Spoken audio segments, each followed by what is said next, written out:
And later tonight, A Star is Born, nominated for 6 Academy Awards, starring Judy Garland and James Mason.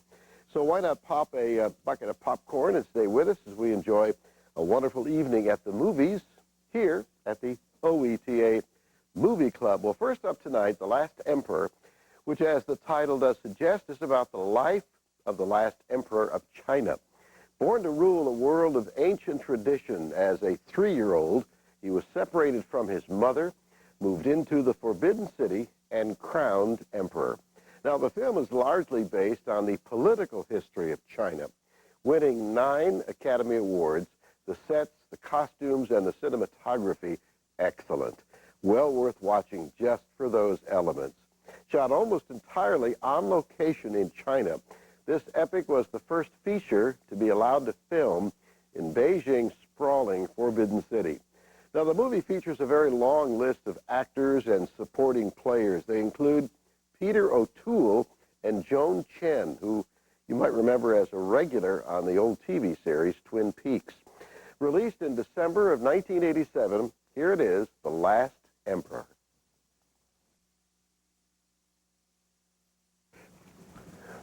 Hey, thanks for joining us here at the OETA Movie Club. Right now we're watching The Last Emperor, Bernardo Bertolucci's lavish biography of the last emperor of China. It's a perfect way to get us all in the mood for the Summer Olympics in Beijing.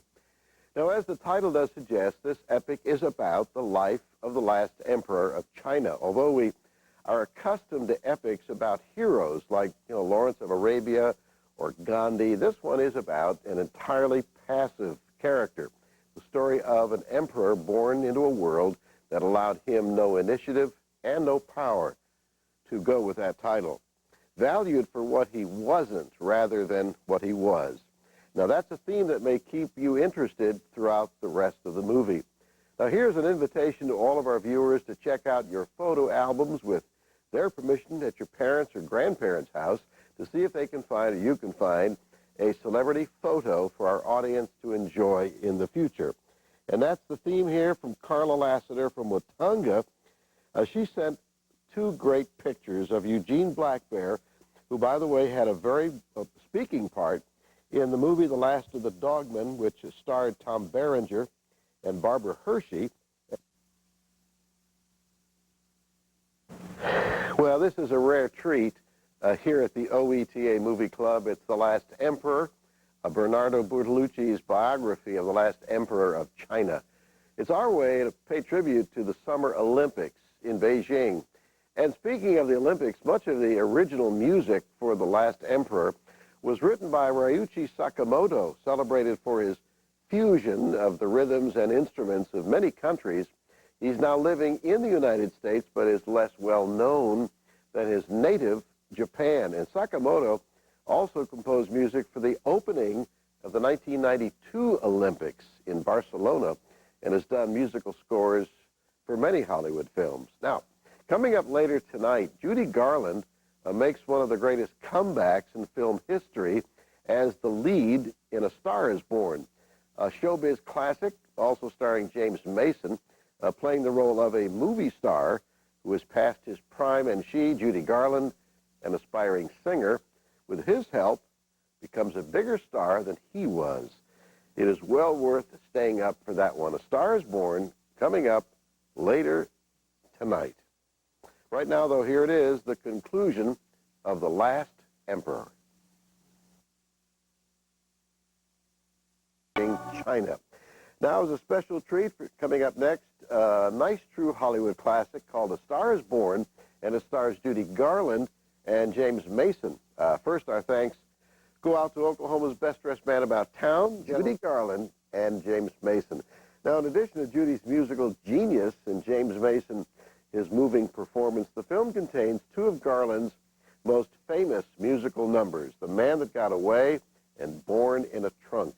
Now, after this remake of A Star is Born premiered in 1954, the studio cut it down from 181 to 154 minutes so the film could be shown more times each day in the theaters. So don't be confused by the still photographs bridging the gap for the missing footage. But right now, settle back and enjoy Judy Garland giving what one critic called just about the greatest one-woman show in modern film history.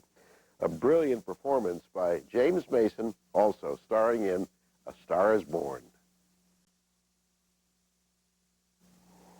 Hey, we'll be right back to the restored version of A Star.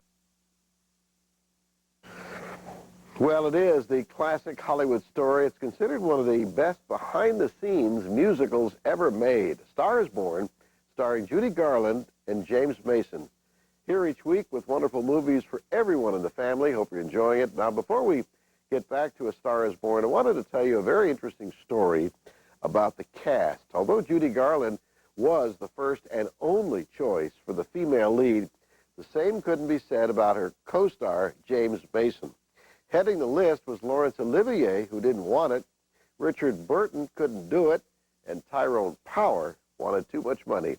Well, then came Cary Grant, James Stewart, Glenn Ford, Stuart Granger, Robert Taylor, Gregory Peck, and Ray Milland. Finally, the name of a young British actor was suggested. It was James Mason. His brilliant performance was one of the most distinguished and unforgettable of his long career. He was rewarded with his first of 3 Oscar nominations, although he never won. Great movie. Let's not keep you waiting any longer. Let's get back to the restored version of A Star is Born, nominated for 6 Academy Awards, including one for Judy Garland as Best Actress and Best Song for The Man That Got Away.